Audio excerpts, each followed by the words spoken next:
one of the things that is a barrier, I think, for a lot of companies too, is the amount of time and effort that would go into building a chatbot that can do everything. And you say, pick those first use cases.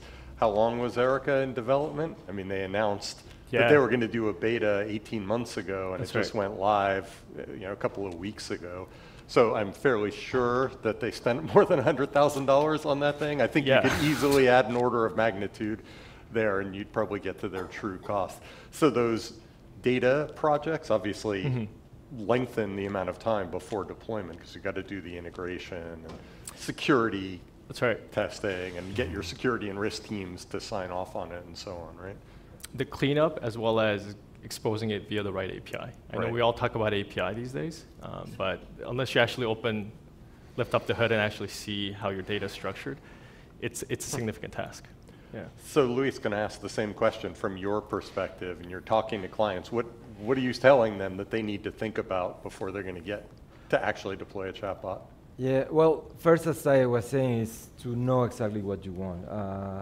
Now you can build a chatbot like pretty much in one day if you want, like even if you don't have a IT background.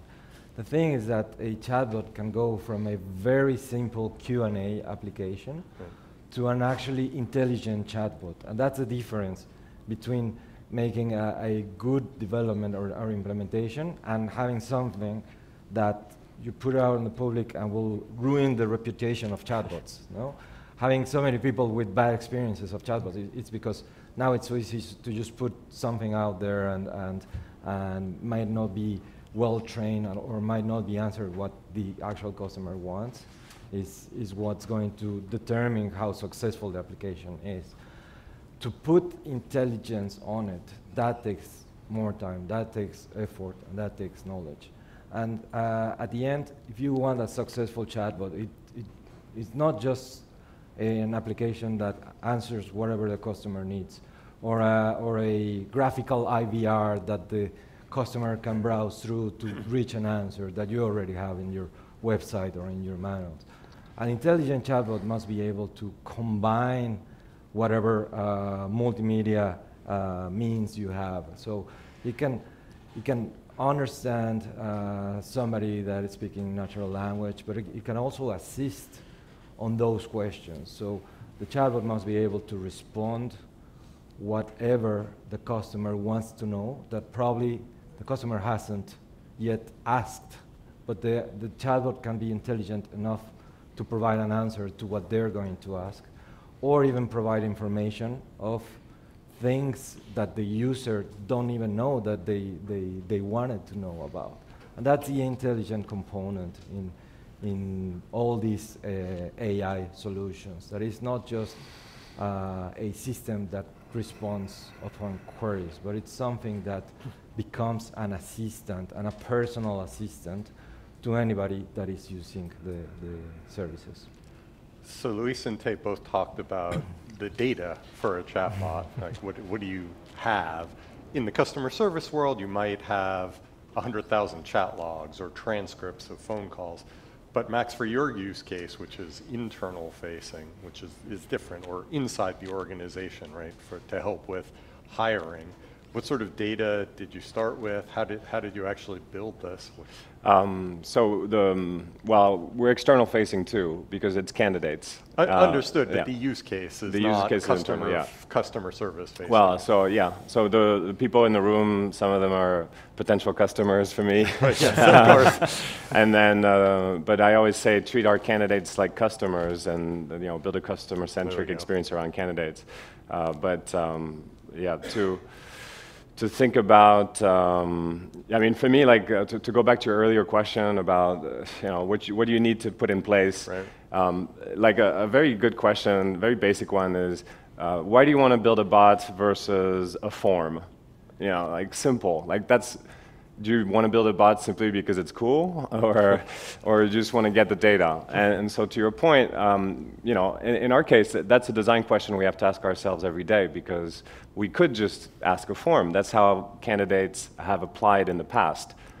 They've just filled a form. So why do we move to bot? And the answer could take a while, but it ties to where is that conversation happening. In our case, it can be SMS or Facebook Messenger, or it can be email even. But that's a conversation that continues, and then as it continues, the data feeds into the database. And then that data can be completed with resumes and things like that. So we can also pull data from LinkedIn, resumes, to get a complete picture. So if you have some data on a resume, you may skip a question. Like, you may not have to ask how many years experience do you have, because you already have the resume. So stuff like that, that's cutting edge for us. Okay. Just to provide some color around the form versus bot, we have a client who's a retail bank who is a mortgage issuer, and they have mortgage pre-qualification form on their website. And if that form is not filled out, that customer is not going to end up with a mortgage, so there's revenue at the end of that process. They actually found that they had a significantly higher completion rate through the conversational interface than just confronting the customer with 40 blank fields on a form, which is daunting, whereas they have a conversational approach, and the chatbot's like, I just have a few more questions for you, and kind of coaxes the information out. So that's a first question more could pithy be, way, what's your phone number? And then afterwards you can harass them. Because you didn't fill your form, right, dude. Exactly, yeah. So you could do that too, and so you can complete them. So if we're looking at the Nearshore world and the BPO world, or just contact center worlds in general, you could build a chatbot that is facing the customer, or you could actually turn it and face the agent and have something that augments the agent's performance to help them handle more complex issues, for example, to help your tier 1 agents turn into tier 2 agents or something like that.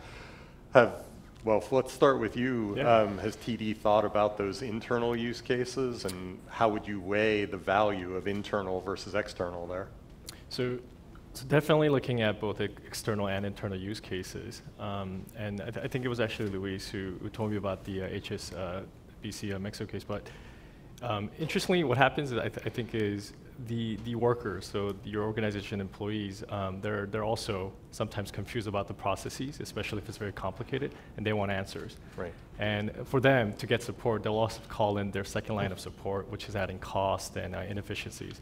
And by doing that, calling in, it also creates somewhat of a judgment against them, right? The fact that they didn't really know the process, so they had to call in. So by actually having a chatbot that was meant to be used by the customer, but is also accessible by the employees, it's actually what it's doing is it's actually making it very comfortable for the employees to actually verify the processes and again, ultimately service the end customer. So I don't think we're necessarily making it so whether it's external versus internal. I think the ultimate goal is to create a solution where both can use and augment the process is how we're looking at it. Okay, but if we think about knowledge management in the contact center world, you might be working off of a standard knowledge base, but you've got role-based access to it so that the agents get richer information than a customer would on the customer facing. Would that not also be the case in a chatbot where there's things that agents need to or should know that the customer never needs to know about?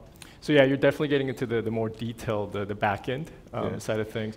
That's definitely one use case, but I think what I've seen in the industry and I guess what we're thinking about is that's, I think, where the RPA, the robotic automation process, really kicks in, is all these heavily processed rule-based engines don't necessarily need to be a conversation between a human and a robot. It's just the AI actually going through all the data to come up with a decision, and then the front end, or I guess the consumer-facing chatbot can then take on and do it. So that's kind of what I've seen. But